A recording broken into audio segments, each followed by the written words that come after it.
പിതാവിന്റെയും പുത്രന്റെയും പരിശുദ്ധാത്മാവിന്റെയും നാമത്തിൽ ആമേൻ.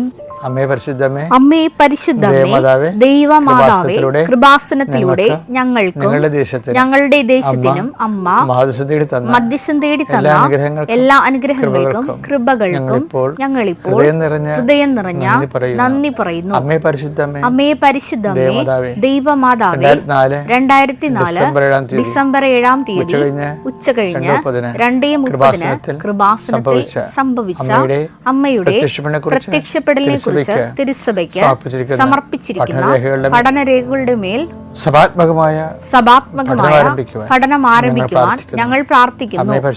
അമ്മേ പരിശുദ്ധമേ, ഭൂസ്വർലോകങ്ങളുടെ രാജ്ഞിയായ അങ്ങേയ്ക്ക് ഭൗമ സംരക്ഷണത്തിനായി പ്രപഞ്ച പ്രകൃതിയെ തന്നെ തിരുസഭ പ്രതിഷ്ഠിക്കുവാൻ ഈ പ്രത്യക്ഷീകരണം വഴി ഇടയാക്കണമേ. പരിശുദ്ധമേ, ജപമാല മാതാവേ, സകല കൃപാസനം പ്രാർത്ഥനകളോടും ചേർത്ത് ഞങ്ങളിപ്പോൾ പ്രാർത്ഥിക്കുന്ന ഈ കുടുംബത്തിന്റെ പ്രത്യേക നിയോഗം പ്രമക്കളെ, അമ്മയുടെ പ്രത്യക്ഷീകരണത്തിന്റെ ഈ അനുഗ്രഹവേളയിൽ ഞങ്ങൾക്ക് സാധിച്ചു തരുവാൻ കനിയണമേ. ആമേൻ. വിശ്വാസ പ്രമാണം. സർവശക്തനായ പിതാവും ആകാശത്തിന്റെയും ഭൂമിയുടെയും സൃഷ്ടാവുമായ ദൈവത്തിൽ ഞാൻ വിശ്വസിക്കുന്നു. അവിടുത്തെ ഏകപുത്രനും ഞങ്ങളുടെ കർത്താവുമായ ഈശോ മിശിഹായിലും ഞാൻ വിശ്വസിക്കുന്നു. ഈ പുത്രൻ പരിശുദ്ധാത്മാവിനാൽ ഗർഭസ്ഥനായി കന്യകാമറിയത്തിൽ നിന്ന് പിറന്ന് പൊന്തിയോസ് പീലാത്തോസിന്റെ കാലത്ത് പീഡകൾ സഹിച്ച് കുരിശിൽ തറയ്ക്കപ്പെട്ട് മരിച്ച് അടക്കപ്പെട്ട് പാതാളങ്ങളിൽ ഇറങ്ങി മരിച്ചവരുടെ ഇടയിൽ നിന്ന് 3-ാം നാൾ ഉയർത്ത് സ്വർഗത്തിലേക്ക് എഴുന്നള്ളി സർവശക്തിയുള്ള പിതാവായ ദൈവത്തിന്റെ വലതുഭാഗത്തിരിക്കുന്നു. അവിടെ നിന്ന് ജീവിക്കുന്നവരെയും മരിച്ചവരെയും വിധിക്കുവാൻ വരുമെന്നും ഞാൻ വിശ്വസിക്കുന്നു. പരിശുദ്ധാത്മാവിലും ഞാൻ വിശ്വസിക്കുന്നു. വിശുദ്ധ കത്തോലിക്കാ സഭയിലും പുണ്യവാന്മാരുടെ ഐക്യത്തിലും പാപങ്ങളുടെ മോചനത്തിലും ശരീരത്തിന്റെ ഉയർപ്പിലും നിത്യമായ ജീവിതത്തിലും ഞാൻ വിശ്വസിക്കുന്നു. ആമേൻ. സ്വർഗ്ഗസ്ഥനായ ഞങ്ങളുടെ പിതാവേ, അങ്ങയുടെ നാമം പൂജിതമാകണമേ. അങ്ങയുടെ രാജ്യം വരണമേ. അങ്ങയുടെ തിരുമനസ് സ്വർഗത്തിലെ പോലെ ഭൂമിയിലും ആകണമേ. അന്നു വേണ്ടുന്ന ആഹാരം ഇന്ന് ഞങ്ങൾക്ക് തരണമേ. ഞങ്ങളോട് തെറ്റ് ചെയ്യുന്നവരോട് ഞങ്ങൾ ക്ഷമിക്കുന്നത് പോലെ ഞങ്ങളുടെ തെറ്റുകൾ ഞങ്ങളോടും ക്ഷമിക്കണമേ. ഞങ്ങളെ പ്രലോഭനത്തിൽ ഉൾപ്പെടുത്തരുതേ, തിന്മയിൽ ഞങ്ങൾ രക്ഷിക്കണമേ. ആമേൻ. നന്മ നിറഞ്ഞ മറിയമേ, സ്വസ്തി. കർത്താവ് അങ്ങയുടെ കൂടെ സ്ത്രീകളിൽ അങ്ങ് അനുഗ്രഹിക്കപ്പെട്ടവളാകുന്നു. അങ്ങയുടെ ഉദരത്തിൻ ഫലമായി ഈശോ അനുഗ്രഹിക്കപ്പെട്ടവനാകുന്നു. പരിശുദ്ധ മറിയമേ, തമ്പുരാന്റെ അമ്മേ, പാപികളായ ഞങ്ങൾക്ക് വേണ്ടി ഇപ്പോഴും ഞങ്ങളുടെ മരണസമയത്തും തമ്പുരാനോട് അപേക്ഷിക്കണമേ. ആമേൻ. കർത്താവേ, നിന്റെ ഉന്നതമായ നാമത്തിന് സ്വസ്ഥം ചെയ്യുന്നു. കർത്താവേ, നിന്റെ വിശുദ്ധ പൗരോഹിത്യത്തെ മഹത്വപ്പെടുത്തണമേ. കർത്താവേ, സഭയിലുള്ള സാന്നിധ്യം പ്രകടമാക്കണമേ. 19 വർഷം ഞാൻ അർപ്പിച്ച കൃപാനയുടെ യോഗ്യതയാണ്. കൃപാസ്ഥാനത്താരെ ജീവനോടെ പ്രത്യക്ഷപ്പെട്ട പരിശുദ്ധ അമ്മയുടെ മാധ്യസ്ഥത്തിലെ ഞാൻ മക്കളെ കർത്താവിൻ്റെ നാമത്തിൽ ആശീർവദിക്കുന്നു. അമ്മ പരിശുദ്ധ ദേവമാതാവ്, സഞ്ചാരി മാതാവ്, സമയത്തിന് അധികാരി, നിന്റെ കൂടെ നിന്റെ വലത്തും ഇടത്തും വീട്ടിലും വഴിയിലും ജലത്തിലും കരയിലും നിന്നെ അകമ്പടി സേവിച്ചുകൊണ്ട് സംരക്ഷിക്കട്ടെ എന്ന് പ്രാർത്ഥിക്കുന്നു. ഉച്ചമുതൽ ഉള്ളങ്കാൽ വരെ കർത്താവ് നിന്നെ വിശുദ്ധമായ രക്തത്താൽ നിന്നെ സ്പർശിക്കട്ടെ. യേശു കർത്താവാണെന്ന് ഹൃദയത്തിൽ വിശ്വസിക്കുന്ന നിനക്ക് ദൈവികമായ ചൈതന്യം ഇറങ്ങി വസിക്കട്ടെ എന്ന് പ്രാർത്ഥിക്കുന്നു. ഭക്തി നഷ്ടപ്പെട്ടവരുണ്ടാകാം, പ്രാർത്ഥന നഷ്ടപ്പെട്ടവരുണ്ടാകാം, വിശ്വാസം തണുത്തുപോയവരുണ്ട്. അവരവരെല്ലാം കർത്താവ് ശക്തി പ്രവർത്തിക്കട്ടെ. ചില വീടുകൾ ഭവനരഹിതരുണ്ടാകും, ഭവനത്തിൽ സമാധാനം ഇല്ലാത്തവരുണ്ടാകും. ഇവിടുന്ന് വല്ലപാടും പോയി ഒളിച്ചാൽ മതി, ഇറങ്ങിപ്പോയാൽ മതി എന്നൊക്കെ ചിന്തിച്ചുകൊണ്ട് വേദനിച്ച് ജീവിക്കുന്നവരുണ്ടാകും. ചില വ്യക്തികളെ കൊണ്ട് നീ വേദനിക്കുന്നുണ്ടാകും. അവരെ കർത്താവിൻ്റെ നാമത്തിൽ ഞാൻ ബന്ധിക്കുന്നു. കർത്താവ് ജീവിതമാർഗങ്ങൾ നഷ്ടപ്പെട്ടു പോയവർ, ജീവിതമാർഗങ്ങൾ ലഭിക്കുമെന്ന് വിചാരിച്ച് പ്രതീക്ഷിച്ചിരുന്ന വിഷയം കയ്യിൽ നിന്ന് വിട്ടുപോയവർ, സങ്കടപ്പെട്ട് കർത്താവെ, അവർ ഒരു തരത്തിലും സമാധാനമില്ലാതെ വിഷമിക്കുന്നവരുണ്ട്.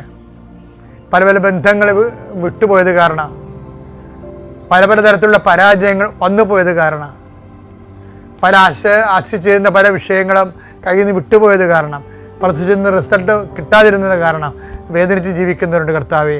അവർക്ക് പുതിയൊരു ജീവിതം നൽകണമെന്ന് പ്രാർത്ഥിക്കുന്നു. ഇനി ഇതുപോലെ പോട്ടെ, എങ്ങനെയും പോയി ഒടുങ്ങട്ടെ, തീർന്നല്ല എന്ന് വിചാരിച്ചുകൊണ്ട് നിരാശപ്പെട്ട് സ്വയം പരാഗി ജീവിക്കുന്നവരുടെ മേൽ കർത്താവിൻ്റെ രക്തം തളിക്കപ്പെടെ എന്ന് പ്രാർത്ഥിക്കുന്നു. എൻ്റെ കർത്താവിൻ്റെ ഉന്നതമായ നാമത്തിൽ, സഭയുടെ അധികാരത്തിൽ, കുരിശിൻ്റെ അടയാളത്തിൽ, ദൈവശക്തി ദൈവവേദന ഞാൻ ഗ്രഹിക്കപ്പെടട്ടെ. ഞാനുമായിട്ട് ഞാൻ യുദ്ധം ചെയ്യുന്ന ഒരു സംഭവം ഇതാണ് എന്നോട് തന്നെ. കാര്യം ലവ് എന്ന് പറയുമ്പോൾ അണ്ടർസ്റ്റാൻഡിങ് ലവ് ആണ് വേണ്ടത് ശരിക്കും. അതാണ് ഈശോ പറഞ്ഞത്, അപ്പോസ്തലന്മാർ ഉറങ്ങിയില്ലേ ഗെത്സമേനിൽ, അവിടെ ഈ അണ്ടർസ്റ്റാൻഡിങ് ലവ് വർക്ക് ചെയ്യുന്നുണ്ട്. മത്തായി 26:41. ആത്മാവ് സന്നദ്ധമെങ്കിലും ശരീരം ബലഹീനമാണ്. അണ്ടർസ്റ്റാൻഡ് ചെയ്യണം, ശരീരം ബലഹീനമാണ്. എന്താ സംഭവിച്ചാൽ അവിടെയും ഈ ശരീരത്തിൻ്റെ വിഷയമാണേ. അതും ഇത് ഭക്ഷണം, മറ്റത് വിശ്രമം. ഈ ഭക്ഷണത്തെയും വിശ്രമത്തെയും ചില സമയത്ത് നമ്മൾ ബലഹീനമായ ശരീരം ചിലപ്പോൾ കൽപ്പനകൾ ലംഘിക്കണ കാണാം. പക്ഷെ അതിൻ്റെ പേരിൽ അങ്ങനെ ഒരു കർക്കശമുള്ള റബി ആയിട്ട് ഈശോ മരണില്ല. മറിച്ച് എന്താണ് അവർ പറയും, നിങ്ങൾ ഉറങ്ങി വിശ്രമിക്കുകയാണോ, എഴുന്നേൽക്ക്, ആത്മാവ് സന്നദ്ധമാണെന്ന് എനിക്കറിയാം. അത് അണ്ടർസ്റ്റാൻഡിങ്. ശരീരം ബലഹീനവും. അപ്പോൾ വക്രത്തിൽ പോലും ഈശോ മനുഷ്യനെ മനസ്സിലാക്കുന്ന ഒരു ദൈവമാണ്. ഈ ഈശോനെയാണ് നമ്മൾ ലോകത്തിന് കൈമാറണമെന്ന് ഞാൻ എന്നെപ്പോലുള്ളവർ ആഗ്രഹിക്കുന്നത്. എന്താണ്? അണ്ടർസ്റ്റാൻഡിങ് ഇല്ലാവും. ഇനി ഈ മനുഷ്യരാശിക്ക് വേണ്ടി ഈശോ മരിക്കും. അതാണ്. അപ്പോൾ വെറുതെ ഒരു ആശയപരമായ സ്നേഹമല്ല, വളരെ പ്രായോഗികമായ. അതാണ് സ്നേഹത്തിന് വേണ്ടി ജീവൻ ബലിയടക്കുന്നതിനേക്കാൾ വലിയ സ്നേഹം ഇല്ല എന്നൊക്കെ പറയണ്ടേ. യോഹന്നാൻ 15:13. സ്നേഹിതർക്ക് വേണ്ടി ജീവൻ അർപ്പിക്കുന്നതിനേക്കാൾ വലിയ സ്നേഹമില്ല. അതാണ് ഈശോ. ഈ ഈശോനെ കൈമാറണമെന്നാണ് മറ്റുള്ളവരും ആ ദൈവസ്നേഹം അനുഭവിക്കണമെന്ന് മാത്രമാണ് കൃപാസനം ആഗ്രഹിക്കുന്നുള്ളൂ. അപ്പം അതുകൊണ്ട് തന്നെ ഞങ്ങൾ ഈ ഈശോനെ കൈമാറാൻ നിങ്ങളുടെ സ്റ്റാറ്റസ്, ചിലക്കാർ ജീവിതകാലം മുഴുവനും സ്റ്റാറ്റസിന് വേണ്ടി ജീവിക്കുന്നവരില്ലേ. ഏറ്റവും വലിയ പ്രലോഭനം എന്ന് പറഞ്ഞാൽ സ്റ്റാറ്റസാണേ. ഏറ്റവും വലിയ പ്രലോഭനം. നമ്മളവർക്കും സെക്സാണ്, അധികാരമാണെന്നൊക്കെ പറയല്ലേ. പക്ഷേ സ്റ്റാറ്റസാണ് ഏറ്റവും വലിയ പ്രലോഭനം. ഞാൻ വരുന്നത് തൊടുപുഴയിൽ നിന്നാണ്. എൻ്റെ പേര് അനു. ഇവിടെ എടുത്തത് ഒക്ടോബർ 10, 2022 അപ്പോൾ എൻ്റെ ഒരു കൂട്ടുകാരി പറഞ്ഞിട്ടാണ് ഞാനിവിടെ വന്ന് ഉടമ്പടി എടുക്കുന്നത്. അപ്പോൾ അവൾ എന്നോട് പറഞ്ഞു, നീ ഇവിടെ വന്ന് ഉടമ്പടി എടുക്കുക, കൃപാസനം എന്നൊരു പള്ളിയുണ്ട് ആലപ്പുഴയിൽ, നമുക്ക് പോകാം എന്ന് പറഞ്ഞ് അവളുടെ നിർബന്ധപ്രകാരമാണ് ഞാൻ വന്നു. ഞാൻ ഉടമ്പടി എടുത്തു. എനിക്ക് ഇവിടുത്തെ കാര്യങ്ങളെക്കുറിച്ച് കൂടുതലൊന്നും അറിയില്ല, എനിക്ക് വലിയ വിശ്വാസവും ഇല്ലായിരുന്നു. അപ്പോൾ 1 മാസം ഞാൻ പ്രാർത്ഥിച്ചു. എനിക്കൊരു മാറ്റവും അങ്ങനെയൊന്നും തോന്നിയില്ല. അപ്പം ഞാൻ പിന്നെ അതങ്ങ് മറന്നു. പിന്നെ ഉടമ്പടി ഞാനങ്ങോട്ട് ഉഴപ്പി എന്ന് പറയാം. അത് കഴിഞ്ഞൊരു 10 മാസം കഴിഞ്ഞു. 10 മാസം കഴിഞ്ഞപ്പോൾ എനിക്ക് വീണ്ടും ഇവിടെ വരണം, ഉടമ്പടി പുതുക്കണം എന്നൊരു തോന്നലുണ്ടായി. അപ്പോൾ ആദ്യത്തെ ദിവസം ഞാനിവിടെ വന്നപ്പോൾ മാതാവിൻ്റെ ഒരു രൂപം ഞാനിവിടുന്ന് വാങ്ങിച്ചുകൊണ്ട് പോയിട്ടുണ്ടായിരുന്നു. അതെൻ്റെ വീട്ടിലുണ്ട്. ഉടമ്പടി കാശ് രൂപം എൻ്റെ പേഴ്സിലുണ്ട്. എവിടെ പോയാലും ഞാനത് കൊണ്ടുപോകും, ബുക്ക് കൊണ്ടുപോകും. പ്രാർത്ഥനാ ബുക്ക് എപ്പോഴും എൻ്റെ പേഴ്സിലുണ്ട്. പക്ഷേ ഞാൻ കൂടുതലായിട്ട് പ്രാർത്ഥിക്കുകയൊന്നുമില്ല. പക്ഷേ ഈ 10 മാസം കഴിഞ്ഞപ്പോൾ എനിക്ക് തോന്നി, എനിക്ക് മാതാവിനെ കൂടുതൽ അറിയണം, എനിക്കിവിടെ വരണം എന്ന് തോന്നി. അന്ന് രാത്രിയിൽ എൻ്റെ കയ്യിലുണ്ടായിരുന്ന മാതാവിൻ്റെ രൂപം ഞങ്ങൾ നോൺ ക്രിസ്ത്യനാണ്. അപ്പോൾ ഞാൻ വിളക്ക് വയ്ക്കുന്നിടത്തേക്ക് മാതാവിനെ കയറ്റി വെച്ചു. മാതാവിൻ്റെ രൂപം അവിടെ എൻ്റെ കയ്യിലുണ്ടായിരുന്ന തിരിയെടുത്ത് ഞാൻ അവിടെ കത്തിച്ചു. അന്ന് രാത്രി ഞാൻ എൻ്റെ വീട്ടിൽ കിടന്നുറങ്ങുമ്പോൾ ഒരു 2:30 മണി സമയത്ത് ഞാൻ പെട്ടെന്ന് കണ്ണു തുറന്നു. എനിക്കറിയില്ല, ഞാൻ ഇത്രയും നാൾ എനിക്ക് 42 വയസ്സായി, അതിനുള്ളിൽ ഇന്ന് വരെ ഞാൻ ഇത്രയും സന്തോഷത്തോടെ കണ്ണു തുറന്ന് നോക്കിയിട്ടില്ല. അതായത് ഉറക്കം വിട്ട് എണീറ്റിട്ടില്ല ഇന്ന് വരെ. ഒരു സമാധാനം, ഒരു സന്തോഷം, ഭയങ്കര ഉണർവ്. എനിക്കറിയില്ല എന്താ സംഭവിക്കുന്നതെന്ന്. അപ്പോൾ ഞാൻ ഓർത്തു എന്താ എനിക്ക് പറ്റിയത് എന്നോർത്ത് ഞാനിങ്ങനെ കിടന്നിടത്തുനിന്ന് ഇടത് സൈഡിലേക്ക് തലച്ചിരിച്ച് നോക്കുമ്പോൾ ഞാൻ മുറിയിലേക്ക് കയറി വരുന്ന വാതിലിൽ നോക്കി നിന്നു. അവിടെ ഒന്നും ഉണ്ടായിരുന്നില്ല. ആ വാതിൽക്കൽ മാതാവിൻ്റെ, ഇവിടെ നിൽക്കുന്ന മാതാവിൻ്റെ രൂപം ഹാഫ് മുകളിലേക്ക് തെളിഞ്ഞു വന്നു, നന്നായി തെളിഞ്ഞു വന്നു. അപ്പം ഞാൻ വിചാരിച്ചു ഇതെൻ്റെ തോന്നലായിരിക്കും എന്ന് വിചാരിച്ച് നോക്കിക്കൊണ്ട് നിൽക്കുമ്പോൾ തന്നെ മാതാവിൻ്റെ രൂപം മാഞ്ഞു പോയി. അപ്പം ഞാൻ വിചാരിച്ചു ഇതെൻ്റെ തോന്നൽ തന്നെയാണ്. വീണ്ടും ഞാൻ നേരെ കിടന്നു. പക്ഷെ വീണ്ടും എന്നോട് അങ്ങോട്ട് നോക്കാൻ പറയുന്ന പോലെ ഞാൻ വീണ്ടും നോക്കി, അവിടെ ഒന്നും ഉണ്ടായിരുന്നില്ല. വീണ്ടും മാതാവിൻ്റെ രൂപം തെളിഞ്ഞു വന്നു. അപ്പോൾ ഞാൻ വിചാരിച്ചു, ഞാൻ എപ്പോഴും കാണാൻ ആഗ്രഹിക്കുന്നതാണ് മാതാവിൻ്റെ രൂപം. ഞാൻ എപ്പോഴും രാത്രി കിടന്നുറങ്ങുമ്പോൾ ഞാനിങ്ങനെ ചുമരിലൊക്കെ നോക്കാറുണ്ട്, മാതാവ് എവിടെയെങ്കിലും ഉണ്ടോ, എല്ലാവർക്കും തെളിഞ്ഞ് കാണുന്നുണ്ടല്ലോ, എനിക്ക് മാത്രം എന്താ കാണാത്തത്. അപ്പോൾ ഞാനിങ്ങനെ എല്ലായിടത്തും നോക്കുമായിരുന്നു, പക്ഷേ ഒരിക്കലും ഞാൻ കണ്ടിട്ടില്ല. അപ്പോൾ ഇതെൻ്റെ വീണ്ടും തോന്നലാണ് എന്ന് കരുതുന്നതിനെ ഞാൻ വീണ്ടും നോക്കി നിന്നപ്പോൾ മാതാവ് മാഞ്ഞു പോയി. കുറച്ച് കഴിഞ്ഞിട്ട് ഞാൻ വീണ്ടും വാതിക്കലേട്ട് നോക്കുമ്പോൾ അവിടെ മഴത്തുള്ളിയുടെ രൂപത്തിൽ ഒരു പ്രകാശഗോളം, ആ ഗോളത്തിനുള്ളിൽ നീല അങ്കി ധരിച്ച മാതാവിൻ്റെ രൂപം, സ്വർഗത്തിലേക്ക് നോക്കി നിൽക്കുന്ന മാതാവിൻ്റെ രൂപം പ്രകാശഗോളത്തിനുള്ളിൽ അതിങ്ങനെ വാതിൽക്ക നിൽക്കുകയാണ്. എനിക്കറിയില്ല എന്താ സംഭവിക്കുന്നതെന്ന്. ഞാനിങ്ങനെ കുറേ നേരം നോക്കിക്കൊണ്ട് നിന്നപ്പോൾ ആ രൂപം പതുക്കെ പുറകോട്ട് നീങ്ങിപ്പോയി. പിന്നെ അത് അപ്രത്യക്ഷമായി. എനിക്കുറപ്പായി ഞാൻ കണ്ടത് മാതാവിനെയാണ്, മാതാവിൻ്റെ രൂപമാണ്, മാതാവ് എൻ്റെ അടുത്ത് വന്നതാണ്. പക്ഷെ എൻ്റെ വീട്ടിലുള്ളവരെ ഞാൻ എങ്ങനെ ഇത് പറഞ്ഞ് മനസ്സിലാക്കും? ഹസ്ബൻഡിനോട് പറഞ്ഞാൽ കളിയാക്കും. പിന്നെ മൂത്ത മോള് ബാംഗ്ലൂരിൽ പഠിക്കുകയാണ്, അവളില്ല. പിന്നെ ഇളയ ആളാണ്, അവൾക്കാണെങ്കിൽ ഒട്ടും വിശ്വാസമില്ല. അപ്പോൾ ഇവരോട് എന്ത് ഞാൻ പറയും എന്ന് കരുതി രാവിലെ എണീറ്റു. ഹസ്ബൻഡ് പോയി, ഹസ്ബൻഡിനോട് ഞാൻ പറഞ്ഞില്ല. മോൾ എണീറ്റ് വന്നപ്പോൾ മോളോട് ഞാൻ പറഞ്ഞു, ഇളയ മോളോട് പറഞ്ഞു, കൊച്ചെ ഇന്നലെ അമ്മയ്ക്കൊരു അനുഭവം ഉണ്ടായി രാത്രിയിൽ എന്ന് പറഞ്ഞതും എന്നെ പറയാൻ സമ്മതിക്കാതെ ഇവളെന്നോട് പറയാണ്, അമ്മ ഇന്നലെ രാത്രി എനിക്കൊരു അനുഭവം ഉണ്ടായി. എന്താണെന്നറിയോ, എൻ്റെ 2 കവിളിലും നെറ്റിയിലും ആരോ വന്ന് ഉമ്മ വെച്ചു. അമ്മ വന്നായിരുന്നോ എൻ്റെ അടുത്തെന്ന് ചോദിച്ചു. ഞാൻ പറഞ്ഞില്ല. പക്ഷെ ഞാൻ അറിഞ്ഞു, ഞാൻ കണ്ണ് തുറന്ന്, ഉറക്കമല്ലായിരുന്നു, ഞാൻ കണ്ണ് തുറന്ന് നോക്കിയില്ലാന്നേ ഉള്ളൂ. എൻ്റെ 2 കവിളത്തും ഉമ്മ തന്നു, നെറ്റിയിലും ഉമ്മ തന്നു എന്ന് പറഞ്ഞു. അപ്പോൾ ഞാൻ പറഞ്ഞു, മോളെ മാതാവിനെയാണ് ഇന്നലെ ഞാൻ കണ്ടത്. അപ്പോൾ നിൻ്റെ അടുത്തും മാതാവ് വന്നു. കാരണം എനിക്കിവരെ പറഞ്ഞ് ബോധ്യപ്പെടുത്തേണ്ട കാര്യമൊന്നും വന്നില്ല, അവർക്ക് മനസ്സിലായി കഴിഞ്ഞു അവിടെ മാതാവ് വന്നു എന്നുള്ളത്. അതായിരുന്നു എൻ്റെ 1ാമത്തെ സാക്ഷ്യം. പിറ്റേ ദിവസം തന്നെ ഞാനിവിടെ വന്നു, ഉടമ്പടി പുതുക്കി. പിന്നീട് 2ാമത്തെ സാക്ഷ്യം എന്ന് പറയുന്നത്, എൻ്റെ ഭർത്താവിൻ്റെ പേരിൽ ഒരു ഉടമ്പടി പുതുക്കിയപ്പോൾ ഞാൻ 1ാമതായി വെച്ചതും എൻ്റെ ഭർത്താവിൻ്റെ പേരിലൊരു കേസ് ഉണ്ടായിരുന്നു. അതൊന്ന് മാറ്റിത്തരണേ എന്ന് പറഞ്ഞിട്ടായിരുന്നു. അപ്പോൾ ഒരു 5 വർഷമായ കേസായിരുന്നു അത്. 5 വർഷമായ കേസ് നടന്നുകൊണ്ടിരിക്കുകയായിരുന്നു. അത് അവർ തന്നെ ഇങ്ങോട്ട് വന്നിട്ട് നമ്മളോട് ഒത്തുതീർപ്പായി ആ കേസിൽ തീർപ്പാക്കി തന്നു. അതാണ് മാതാവിൻ്റെ 2ാമത്തെ എൻ്റെ ജീവിതത്തിലെ ഇടപെടൽ എന്ന് പറയുന്നത്. 3ാമത്, എൻ്റെ ഈ മോള് BSc നേഴ്സിങ്ങിന് പഠിക്കുമായിരുന്നു. അപ്പോൾ അവൾ ആദ്യത്തെ വർഷം 2 പേപ്പറിന് പോയി, 2ാമത്തെ വർഷം 1 പേപ്പറിന് പോയി. ഭയങ്കര കരച്ചിലാണ്, ഭയങ്കര പഠിക്കാൻ പാടാണെന്നാണ് പറയുന്നത്.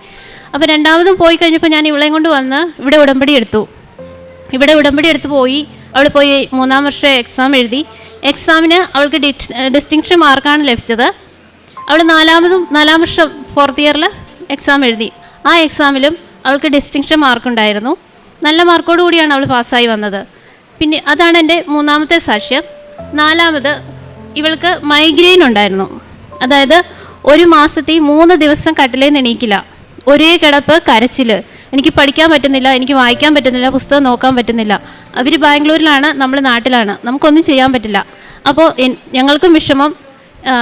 അങ്ങനെ ഇരിക്കുമ്പോൾ ഞാൻ ഒരു തവണ ഇവിടെ ഉടമ്പടി പുതുക്കാൻ വരുമ്പോൾ ഇവളെൻ്റെ കൂടെ വെറുതെ വന്ന വഴി ഇവിടെ വന്ന് പ്രാർത്ഥിച്ചു, മാതാവേ അവളുടെ മൈഗ്രെയിൻ മാറ്റണമെന്ന് ഇവളും പ്രാർത്ഥിച്ചു, ഞാനും പ്രാർത്ഥിച്ചു.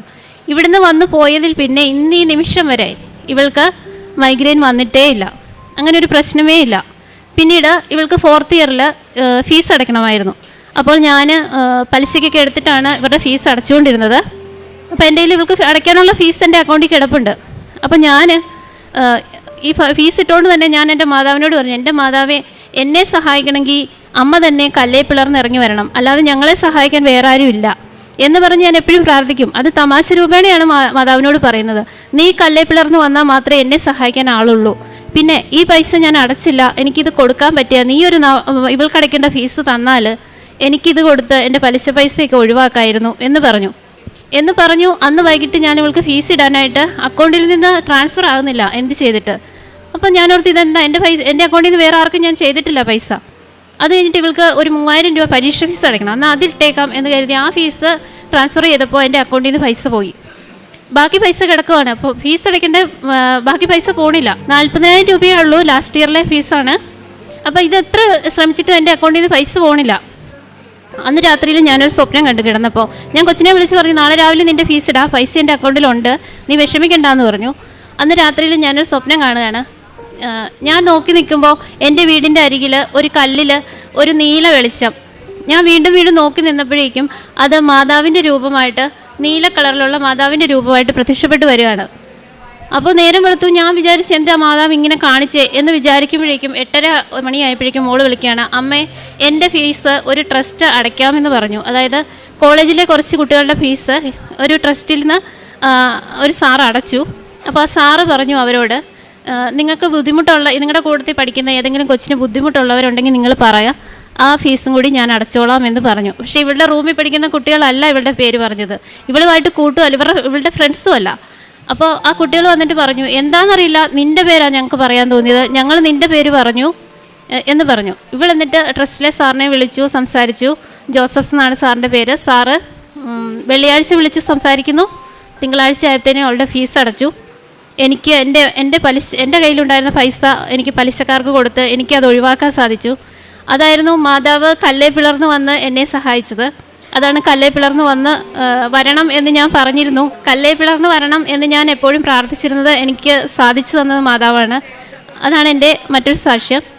പിന്നീടുള്ള സാക്ഷ്യം, എൻ്റെ ഭർത്താവിന് ഭയങ്കര കാലുവേദനയായിരുന്നു.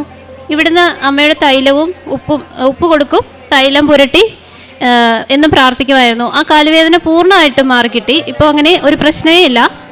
പിന്നെ ഉള്ളത് കാരുണ്യ പ്രവൃത്തികൾ ഞങ്ങൾ ചെയ്യുന്നത്, ഞങ്ങളുടെ വീടിൻ്റെ അടുത്ത് 2 ഓർഫനേജ് ഉണ്ട്. അവിടെ പോയി ഞങ്ങൾ അവർക്ക് അരി, എണ്ണ, സോപ്പ് അങ്ങനെയൊക്കെ വാങ്ങിച്ചു കൊടുക്കും. പിന്നെ കൈ നീട്ടുന്ന ആരാണേലും ആരെന്നും നോക്കാതെ കയ്യിലുള്ളത് എന്താണോ അത് കൊടുക്കാനുള്ള മനസ്സ് ഞങ്ങൾക്കുണ്ട്.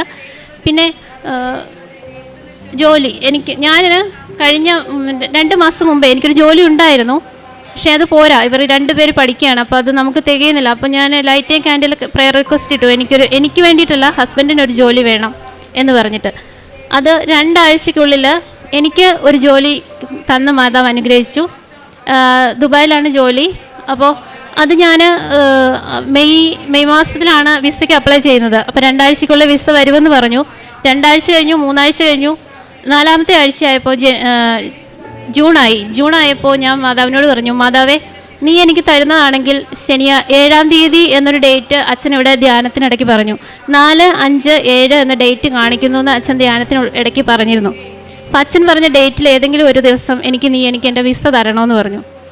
7-ാം തീയതി എനിക്ക് എൻ്റെ വിസ വന്നു. ജൂൺ 7-ാം തീയതി 2:30 മണി കഴിഞ്ഞപ്പോൾ, ഉച്ചയ്ക്ക് 2:30 മണി കഴിഞ്ഞപ്പോൾ എൻ്റെ വിസ എനിക്ക് കിട്ടി. അത് കഴിഞ്ഞിട്ട് ഞാൻ വരാനായിട്ട് ശനിയാഴ്ച മുതൽ ശ്രമിക്കുന്നു, ഇങ്ങോട്ട് വരണം. പക്ഷെ സാധിക്കുന്നില്ല. അപ്പോൾ ഞാൻ മാതാവിനോട് പറഞ്ഞു, എന്താ പറ്റിയ? അപ്പോൾ എനിക്ക് എൻ്റെ ഉള്ളിൽ തോന്നി ഞായറാഴ്ച വരാനിരുന്നാണ്, ഇനി ടിക്കറ്റ് വന്നിട്ട് വരാനായിരിക്കും മാതാവ് ഉദ്ദേശിക്കുന്നത്, അതും കൂടി വന്ന് പറയാനായിരിക്കുമെന്ന്. ഇന്നലെ വൈകിട്ട് എനിക്കുള്ള ടിക്കറ്റ് വന്നു. വെള്ളിയാഴ്ച 5 മണിക്കുള്ള ഫ്ലൈറ്റിന് ഞാൻ പോവാണ്. അപ്പം ഇത് മാതാവ് തന്നതാണ്, എൻ്റെ കഴിവല്ല, എനിക്കതിനുള്ള കഴിവില്ല. ഇത് മാതാവായിട്ട് എനിക്ക് തന്ന ജോലിയാണ്. അതിന് ഞാൻ മാതാവിന്, ഈശോയ്ക്ക് നന്ദി പറയുന്നു. പിന്നെ പത്രം, പ്രേക്ഷിത പ്രവർത്തനം എന്ന് പറഞ്ഞാൽ പത്രം വീടുകളിൽ കൂടെ നടന്ന് കൊടുക്കും. അച്ഛൻ്റെ ഡെയിലി ബ്രെഡ് സ്റ്റാറ്റസ് ഇടാറുണ്ട്. ധ്യാനം എല്ലാവർക്കും അയച്ചു കൊടുക്കാറുണ്ട്. പിന്നെ കുറേ പേരെ ഞാനിവിടെ കൊണ്ടുവന്നിട്ടുണ്ട്, ഉടമ്പടി എടുപ്പിച്ചിട്ടുണ്ട്. അതൊക്കെയാണ് ഞാൻ ചെയ്തിരിക്കുന്ന പ്രേക്ഷിത പ്രവർത്തനം. ഇത്രയും എൻ്റെ ജീവിതത്തിൽ എനിക്ക് തന്ന അനുഗ്രഹത്തിന് ഞാൻ ഈശോയ്ക്കും അമ്മയ്ക്കും നന്ദി പറയുന്നു. എത്ര വലിയ സങ്കടങ്ങൾ ഉണ്ടായാലും ഞാനിപ്പോൾ ആദ്യം ചെയ്യുന്നത് അമ്മയോട് പറയുക. അത് കഴിഞ്ഞ് ജപമാല എടുക്കും, കൊന്തയെടുക്കും, ജപമാല ചൊല്ലും. എത്ര വലിയ പ്രശ്നമാണോ അത് ഞാൻ അമ്മയ്ക്ക് സമർപ്പിക്കും. പിന്നെ എനിക്ക് യാതൊരു വിഷയവും ഇല്ല, ഒരു സങ്കടവും ഇല്ല, ഒരു പ്രശ്നവും ഇല്ല. ഞാൻ ഹാപ്പിയാണ്. അങ്ങനെയാണ് ഇപ്പോൾ ഞാൻ ദൈവത്തിൽ കൂടുതലായിട്ട് അടുത്ത് ജീവിക്കുന്നത്. എനിക്ക് ഉടമ്പടി നിയോഗങ്ങളല്ല പ്രധാനം. എനിക്കിവിടെ വന്ന് ഉടമ്പടി 90 ദിവസം കഴിഞ്ഞു കഴിഞ്ഞാൽ ഉടമ്പടി പുതുക്കി പോകുക എന്നുള്ളതാണ്. നിയോഗങ്ങൾ ഞാനിപ്പോൾ അധികം വയ്ക്കാറില്ല, 1-2 കാര്യങ്ങൾ വയ്ക്കാറേ ഉള്ളൂ. നിയോഗങ്ങളല്ല, എനിക്ക് ഉടമ്പടിയിലായിരിക്കുക എന്നുള്ളതാണ് ഏറ്റവും വലിയ ബലം. ഇങ്ങനെയാണ് എൻ്റെ ഇത്രയും അനുഗ്രഹങ്ങൾ തന്ന ഈശോയ്ക്കും അമ്മയ്ക്കും ഞാൻ നന്ദി പറയുന്നു. യോഹന്നാന്റെ സുവിശേഷം 12-ാം അധ്യായം 28-ാം തിരുവചനം. പിതാവേ, അങ്ങയുടെ നാമത്തെ മഹത്വപ്പെടുത്തണമേ. അപ്പോൾ സ്വർഗത്തിൽ നിന്ന് ഒരു സ്വരമുണ്ടായി, ഞാൻ മഹത്വപ്പെടുത്തിയിരിക്കുന്നു, ഇനിയും മഹത്വപ്പെടുത്തും. അനു സനീഷ് എന്ന ഈ സഹോദരി മകളോടൊപ്പം ചേർന്ന് കുടുംബത്തിന് ലഭിച്ച തുടർച്ചയായ ദൈവാനുഭവങ്ങളെ, അത്ഭുതകരമായ അനുഗ്രഹങ്ങളെ അമ്മയുടെ തിരുനടയിൽ സന്തോഷത്തോടെ സാക്ഷ്യപ്പെടുത്തുകയാണ്. അനു സനീഷ് എന്ന ഈ ക്രൈസ്തവ സഹോദരി എത്ര പക്വതയോടെയാണ് ഉടമ്പടി ജീവിതത്തെ കാണുന്നതും നയിക്കുന്നതുമെന്നും വചനത്തിൽ വാക്കുകളിൽ നമ്മൾ വളരെ വ്യക്തമായി മനസ്സിലാക്കുകയാണ്. സഹോദരി പറയുന്നുണ്ട്, എനിക്ക് നിയോഗങ്ങൾ ഒന്നിനു പറയും ഒന്നായി എഴുതുവാൻ വേണ്ടിയല്ല, മറിച്ച് ഓരോ തവണയും ഉടമ്പടി പുതുക്കി ഉടമ്പടിയിൽ ജീവിക്കുന്നതിന് വേണ്ടിയാണ് ഞാൻ കൃപാസനത്തിൽ നിന്നും ഓടിയെത്തുന്നത്. ശരിക്കും പരിശുദ്ധമ്മയെ തൻ്റെ കൂടെ അടുത്തറിഞ്ഞ് തൻ്റെ കണ്ണുകളിൽ കണ്ട് അമ്മയുടെ അടയാളങ്ങൾ തൻ്റെ ജീവിതത്തിൽ അനുഭവിച്ച മകള് ഭൗതികമായ നേട്ടങ്ങൾക്കപ്പുറം ആത്മീയമായ വളർച്ചയ്ക്കും ദൈവത്തോടൊത്ത് സഞ്ചരിക്കുന്ന സന്തോഷമുള്ള ആത്മീയതയ്ക്കും വേണ്ടിയാണ് ആഗ്രഹിച്ച് പ്രാർത്ഥിക്കുന്നത്. മകൾ പറഞ്ഞ പ്രധാനപ്പെട്ട ഒരു വാക്കാണല്ലോ കല്ലേ പിളർന്നു വരുന്ന മാതാവ്. മകൾ പറയുന്നുണ്ട്, യാതൊരു ലക്ഷണവുമില്ല ആരെങ്കിലും സഹായിക്കുവാനായിട്ട്, യാതൊരു സാധ്യതയുമില്ല മകളുടെ ഫീസ് മറ്റാരെങ്കിലും അടച്ച് അത് തീർക്കുവാനായിട്ട്. എങ്കിലും മാതാവിനോടുള്ള ആ ബന്ധവും സ്വാതന്ത്ര്യവും കൊണ്ട് പലയാവർത്തി മാതാവിനോട് പറഞ്ഞുകൊണ്ടിരുന്നു, എന്നെ സഹായിക്കണമെങ്കിൽ അത് മാതാവ് കല്ലേ പിളർന്ന് വന്നാൽ മാത്രമേ നടക്കൂവെന്ന്. അതൊരു മകൾക്കെടുത്ത സ്വാതന്ത്ര്യത്തോടു കൂടി അമ്മയുടെ മുമ്പിൽ ഇത്തിരി വെല്ലുവിളിച്ച് പറയുന്ന സംസാരമാണ്. എന്നാൽ മാതാവ് കല്ല് പിളർന്ന് വരുമെന്ന് മകൾ കണ്ടതാണ് പിന്നീട് സാക്ഷ്യപ്പെടുത്തുന്നത്. രാത്രിയിൽ കല്ല് പിളർന്ന നീല വെളിച്ചത്തിൽ മാതാവിനെ കാണുകയും എന്താണോ ആവശ്യപ്പെട്ടത് അത് മകളുടെ അവസാന വർഷത്തെ നേഴ്സിംഗ് പഠനത്തിൻ്റെ ഫീസ് അത് മുഴുവനായും അന്ന് വരെ അറിയാത്ത വ്യക്തി, അന്ന് വരെ മകളെ പരിഗണിക്കേണ്ടാത്ത രീതിയിൽ ആ കൂട്ടുകാരോ സ്റ്റാഫോ ആരും ഒന്നും പറയാതിരിക്കുമ്പോൾ മകൾക്ക് വേണ്ടി മുഴുവൻ തുകയും 4-ാം വർഷ ഫീസ് അടച്ചുകൊണ്ട് ഒരു സഹോദരൻ നന്നായി മാഞ്ഞു പോകുമ്പോൾ എന്താണോ പ്രാർത്ഥിച്ചത് അതേ സാന്നിധ്യം ജീവിതത്തിൽ അനുഭവിച്ചതിനെയാണ് സഹോദരി ഏറ്റുപറയുന്നത്. പ്രിയമുള്ളവരെ, ഉടമ്പടി ജീവിതത്തിൻ്റെ ഒരു പ്രത്യേകത നാം പ്രതീക്ഷിക്കുന്നതിനപ്പുറം അമ്മ മാതാവിൻ്റെ സാന്നിധ്യം നമുക്ക് ജീവിതത്തിൽ അനുഭവിക്കുവാൻ സാധിക്കും എന്നുള്ളതാണ്. സഹോദരി പറയുന്നുണ്ട്, ഉടമ്പടി എടുക്കുവാൻ വരുന്നത് നിർബന്ധത്തിലാണ്.